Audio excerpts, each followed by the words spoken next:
আগামী নির্বাচন যদি হয় তখন কি জাতীয় পার্টি, আমরা দেখেছি জাতীয় পার্টি এবং আওয়ামী লীগ মিলে মহাজোট গঠন করেছিল, তো আগামীতে যদি নির্বাচন হয় জাতীয় পার্টি আওয়ামী লীগ কি জোটবদ্ধ হয়ে নির্বাচন করবে? এখনো এগুলো আমরা কোনো ডিসিশন নিইনি, কারণ এখনো তো আমরা নির্বাচন করতে পারবো কিনা এটা নিয়েই তো গবেষণা চলছে অনেক। আওয়ামী লীগ আপনার কি মনে হয় যে নির্বাচন, এর আগে যেমন তবে হ্যাঁ না এখন ভোট আমরা হয়েছে? লেভেল প্লেইং ফিল্ড পাচ্ছি না।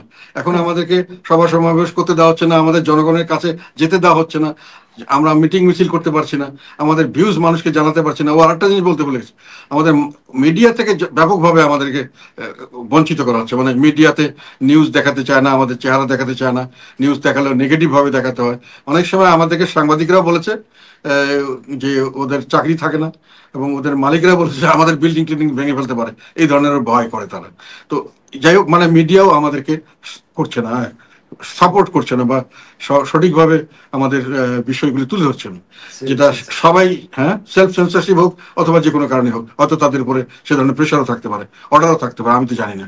তবে এটার কথা হলো যে এইসব কারণে আমরা কিন্তু সঠিক অর্থে নির্বাচনের যে লেভেল প্লেইং ফিল্ড সেটা আমরা এখনো পাচ্ছি না। আওয়ামী লীগ তো মাঠেই নামতে পারছে না। কাজে আওয়ামী লীগ আমরা এক হবো, আবার নির্বাচন করবো, কবে করবো, আমরা আদতে বসবাস করতে পারবো কিনা এই দেশে, জীবিত থাকতে পারবো কিনা এই দেশে, এটা নিয়েও এখন পর্যন্ত গবেষণা করা দরকার আছে আমি মনে করি। সময়, মানে এখনো সময় শেষ হয়নি, এটার ডিসিশন এখনো হয়নি।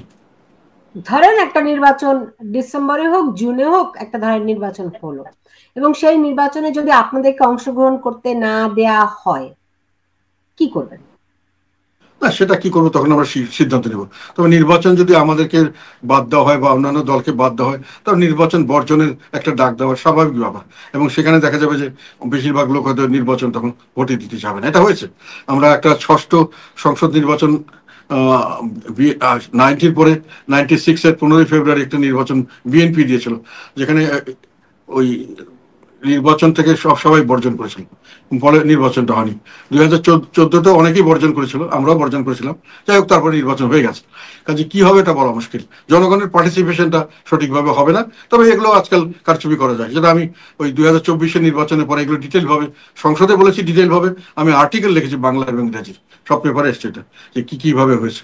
কাজে ওটা করতে পারে, ওটা হয়তো হতে পারে। তবে আমাদের তখন যাতে করে সঠিক নির্বাচন হয় তার দাবি করতে হবে আর কি।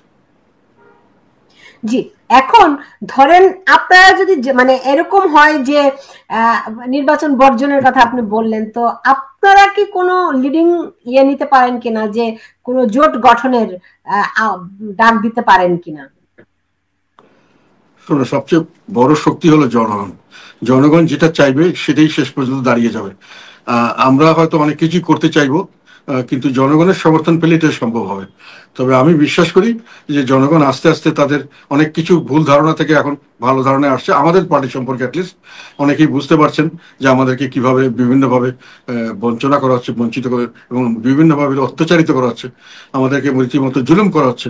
তো এই বিষয়গুলিতে আমরা মনে করি যে আমাদের একটা গ্রহণযোগ্যতা বাড়ছে, এবং সে কারণে সামনের দিকে বড় ধরনের কোনো রোল যদি প্লে করতে হয়, কোনো বড় ধরনের ভূমিকা রাখতে হয় জাতীয় রাজনীতিতে, আমরা সেদিকে চেষ্টা করবো ইনশাল্লাহ। এমনিতে ধরেন ভারতের সঙ্গে আপনাদের সুসম্পর্ক আছে, আমেরিকার সঙ্গে সম্পর্কটি কেমন? সুসম্পর্ক আছে আমাদের সঙ্গে, ভারতের সঙ্গে আছে, আমেরিকার সঙ্গে আছে, আমাদের ইউরোপিয়ান ইউনিয়নের সঙ্গে ভালো সম্পর্ক, অস্ট্রেলিয়ার সঙ্গে আমাদের ভালো সম্পর্ক। ভালো সম্পর্ক সবাই, প্রায় সবার সঙ্গে আমাদের ভালো সম্পর্ক চায়না? বলা যায়। চায়না? চায়নার সঙ্গে, হ্যাঁ, খুব ভালো সম্পর্ক, চায়নার সঙ্গে আমার ভালো সম্পর্ক। তো এই যে ট্রাম্প প্রশাসন যে সমস্ত অ্যাক্টিভিটি বা মন্তব্য করছে, এবং আমরা দেখলাম আমেরিকা থেকে কয়েকটা প্রতিনিধি দল বাংলাদেশ সফর করেছে, তাদের সঙ্গে আপনাদের কোন রকম কোন আলাপ আলোচনা কোনো কিছু হয়েছে না, কি? আলাপ আলোচনা সবসময় তারা করতো, সবসময় করেছে। এখন এইবার সরকার যখন আমাদেরকে ওই যে ওনার নিয়োগকর্তা এবং ওনার অভিভাবকরা যখন বাধা দিল, তখন থেকে সরকারিভাবেই এটাকে বোধহয় নিষেধ করে দেওয়া হয়, যার জন্য ওনারা করছেন না। তবে একেবারে আমাদের সঙ্গে কমিউনিকেশন নাই তা নয়, তারা আমাদের খোঁজ খবর করেন, এবং মোটামুটি আমাদের সম্পর্কে তাদের ধারণা আছে, আমাদের মতামত তারা নিচ্ছেন অনেক ক্ষেত্রে। এনারা চেষ্টা করছেন আমাদেরকে, ওই যে বললাম না, রাজনীতি থেকে দূরে ছুঁড়ে ফেলে দেওয়ার জন্য নানানভাবে চেষ্টা করছেন। তো ওইটার প্রক্রিয়াতেই হয়তো সরকারি উদ্যোগে অনেক জায়গায় আমাদের এখন ডাকে না, ডিসি টিসি থেকে ধমক দেয়, আর্মির ফাংশন গুলোতেও আমাদেরকে যেতে দেয় না। সেখানে ওই মানে ওনারা ভয় করে যে যেহেতু ওনারা সর্বোচ্চ ধরনের ক্ষমতার অধিকারী, আমাদের প্রধান উপদেষ্টার ওনারা নিয়োগকর্তা এবং অভিভাবক, কাজেই তাদের মতামতে ওনারা বাইরে যেতে পারেন না। এবং তারা এসে যদি আবার আমাদেরকে কিছু করেন, আমরা তো যাই হোক একটা বয়স হয়ে গেছে, মান সম্মান করে মানুষ, তো সম্মান হারাইতে তো ওনারা আমাদের হয়তো সেই জন্যই ডাকেনও না, আমরা ওটার ইন্টারেস্টেড না। তবে ওনারা আমাদের সঙ্গে সম্মান করে কথা বলেন, সম্মানের সঙ্গে চলেন, কোনো ব্যাপারে দরকার হলে সম্মানের সঙ্গে আমাদের ব্যবহার করেন। এনাদের মতো তুচ্ছ চাচ্ছিল্য আমাদেরকে কেউই করেনি এ পর্যন্ত। বা রাজনীতিতেও যারা বড় বড় অন্যান্য দলের আছেন, বিএনপি জামাতেরও আমাদের সঙ্গে খুবই সৌহার্দ্যপূর্ণ সম্পর্ক এবং ভালো আলাপ আলোচনার সময় সম্মান নিয়ে কথা বলেন। জি, এমনিতে আপনি যেটি শুরুতে বলছিলেন যে এরা যাদেরকে নিজেদের প্রতিপক্ষ বা প্রতিদ্বন্দ্বী বলে মনে করছে তাদেরকে আস্তে আস্তে করে বাদ দেওয়ার চেষ্টা করছে। যেমন ধরেন আমরা দেখলাম আওয়ামী লীগের বাদ দিয়েছে, জাতীয় পার্টিকে বাদ দিয়েছে, এখন আমরা দেখছি বিএনপি কে পর্যন্ত বাদ দেওয়ার চেষ্টা হচ্ছে বা বাদ দিয়ে দেয়া হয়েছে। আলটিমেটলি তারা তাহলে কাদেরকে, মানে আপনি তো অর্ধেক জনগোষ্ঠীর কথা বলছেন, তো এরা তো 1/3 জনগণ, 10% জনগণকে প্রতিনিধিত্ব করবে কিনা সন্দেহ, নাকি? ওনাদের তো জনগণের দরকার তো নেই, ওনারা পাওয়ার দরকার, যে কোনো ভাবে পাওয়ারে থাকতে পারবেন, যে কোনো একটা নির্বাচন করতে পারবেন, এবং যাতে করে যে নির্বাচনে ওনারা পাওয়ারে যেতে পারবেন সেরকম নির্বাচন করবেন, যেটা ওনারা ফেসিবাদ বলতেন, যেটাকে আমরা শেখ হাসিনাকে যে কারণে আমরা সবসময় দোষারোপ করেছি, ওই মোটামুটি ওই লাইনে ওনারা যাচ্ছেন। অন্যান্য সব ব্যাপারেও শেখ হাসিনার পদাঙ্ক অনুসরণ করছেন বলে আমার ধারণা। বরং কিছু কিছু ক্ষেত্রে শেখ হাসিনাকে আমরা বুঝতে পারতাম। এটা একটা কথা একজন আমাকে বলেছে, খুব সুন্দর লাগছে, যে মানে unknown God is maybe more dangerous than known devil। মানে যাকে চিনি তাকে বুঝি উনি কতটুকু যেতে পারবেন, কতটুকু করবেন, যারা আননোন নেতা বোঝা মুশকিল। এবার যেটা দেখছি আমরা আর কি। তো যাই হোক, শেখ হাসিনার ব্যাপারে যেমন সবাই জানতো যে চাঁদাবাজি কতটুকু হবে, কোন কোন ক্ষেত্রে হবে, কাকে দিতে হবে। এখন কিন্তু চাঁদাবাজির কোনো হিসাব নিকাশ নেই। কেউ বলতে পারছেন না যে একবার চাঁদা দিয়েছে এটাই শেষ, বা একটা ফুটপাতে একটা ফকিরকেও চাঁদা দিতে হয়। আগে হয়তো একজনকে দিতে, এখন 3জনকে দিতে হয়। আগে হয়তো যেটা দিতে হতো, যে মানে যেভাবে অন্যান্য কাজগুলো হতো, এখন সেভাবে হয় না। আগে কিছু মানুষের মনে করতো যে চাঁদা দিলে তো তবু আমি নিরাপদে থাকবো, আমার ঘর বাড়ি এসে অ্যাটাক করবে না। বাড়ি ভাঙা, সম্পূর্ণ ব্যবসা সেন্টার ভেঙে আগুন লাগিয়ে দেওয়া, এগুলো তো শেখ হাসিনা কোনোদিন বা কেউই করেনি, বাংলাদেশের ইতিহাসে কোনো সময় কেউ করেনি। কাজে এগুলো নতুন কতগুলো ডাইমেনশন এরা যোগ করেছে। তবে ওই ফেসিবাদ, ওই নব্য ফেসিবাদ, এটাও ফেসিবাদ। আমরা যেটাকে আরেকটা জিনিস, আপনি যদি গণমাধ্যমের কথা যদি আপনি বললেন, আমি তো গণমাধ্যমের সঙ্গে অনেকের সঙ্গে সরাসরি কথাবার্তা আমার হয়। এটা শুধু সেলফ সেন্সরশিপ নয়, এটি প্রধান উপদেষ্টার কার্যালয় থেকে শুরু করে বিভিন্ন জায়গা থেকে এই যে তথাকথিত সমন্বয়ক, আমি বলি নাহিদ সার্জিসরা, এদের যে চক্র, এদের যে গ্যাং, এরা এমন ভাবে গণমাধ্যমের উপর খবরদারিত্ব করে যে কেউ ভয়ে কোনো খবর প্রকাশও করতে পারে না। আগে একটা বিটিভি ছিল, এখন যে এখন বলে 40টা বিটিভি আর কি হয়েছে। না, ওটা আবার তাদের, হ্যাঁ ওটাও ঠিক, ওনারা প্রোটেকশনের জন্য, যেটা আবার মানে ওদের কাউন্টার করার জন্য অনেক সময় দেখলাম যে শক্তিশালী আছে বিএনপির লোককে আবার ঢুকিয়েছে ভিতরে, সাংবাদিকদের বাদ দিয়ে, মানে ভালো ভালো সাংবাদিককে বাদ দিয়ে দিচ্ছে। মানে এই সময় সাংবাদিক ইউনিয়নগুলোর দায়িত্ব ছিল সাংবাদিকদের স্বার্থ রক্ষা। এরা এখন যে কোনো সময় যে সরকারে আছে বা সরকারের সঙ্গে কাছাকাছি, সরকারি পাওয়ার তাদের সঙ্গে গিয়ে তাদের অঙ্গ সংগঠনের মতো হয়ে যাচ্ছে। তো ওইখানেও কিছু প্রোটেকশন নেওয়ার চেষ্টা করছে তারা। ওদের জন্য আমার দুঃখ হয়, সাংবাদিকদের জন্য প্রচুর মানুষকে বেকার করে দেওয়া হয়েছে, এবং ফরনাথিক ভালো সাংবাদিক, এবং সেই জায়গায় ওই বিএনপি পন্থী বা জামাতপন্থী যারা হয়তো এদেরকে রুখতে পারবে, এই ধরনের একটা ব্যালেন্স করার চেষ্টা করছে অনেকে।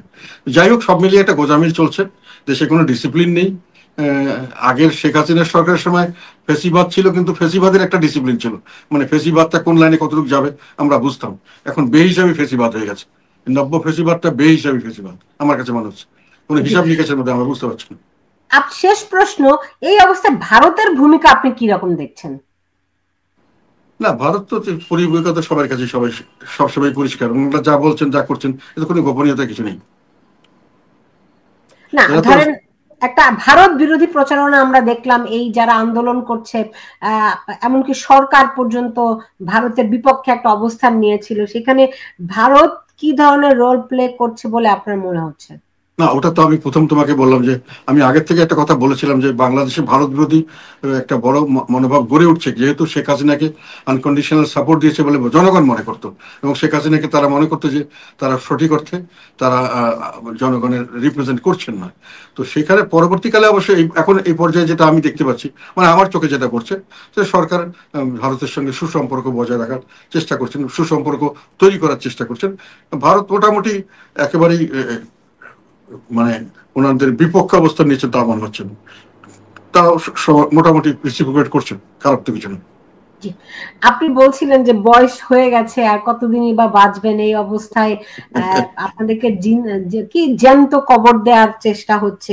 ঠিক যে অনেক সিনিয়র রাজনীতিবিদদেরকে তারা যেভাবে করে অপমান করছে, এটি দুঃখজনক। এটি বাংলাদেশে কখনো বোধহয় হয়নি। এমনকি এই যে জামাতের নেতাদেরকে যে জেলখানায় রাখা হয়েছিল, তাও তাদের একটা মর্যাদা দিয়ে, রাজনীতিবিদের মর্যাদা দিয়ে কিন্তু তাদেরকে রাখা হয়েছিল। এখন তো সবার মর্যাদায় ভুলুণ্ঠিত। এরকম একটি অবস্থায় ধরেন কোনো কারণে বাংলাদেশ যদি যুদ্ধে জড়িয়ে পড়ে, শুনতে পাচ্ছি বাংলাদেশ একটা প্রক্সি ওয়ারে জড়িয়ে পড়তে যাচ্ছে, সেই ক্ষেত্রে আপনারা কি করবেন? আপনাদের ভূমিকাটা কি হবে? কি ধরনের দায়িত্ব পালন করা উচিত আপনাদের? ওটা অবশ্যই এখন থেকে বলা মুশকিল, কারণ কোন প্রক্সি আর কার প্রক্সি আমি কিছু জানি না, তুমি কোনটা মেন করছো আমি এটা সম্পর্কে ক্লিয়ার ধারণা নেই। কাজেই কেন হবে, কোথায় হবে, কার সঙ্গে হবে, এটা না জেনে আমাদের কি ভূমিকা এখানে আমি তোমাকে বলতে পারবো না। আর এগুলো নিয়ে অ্যাজাম্পশন করা ঠিক না, pre assumption is not correct আমার মতো লোকের কাছ থেকে। আমি একটা কথা বলবো যেটা একেবারে ভ্যালুলেস, এটা বলতে চাই না, আমার এই ধরনের রেকর্ড নেই আমার।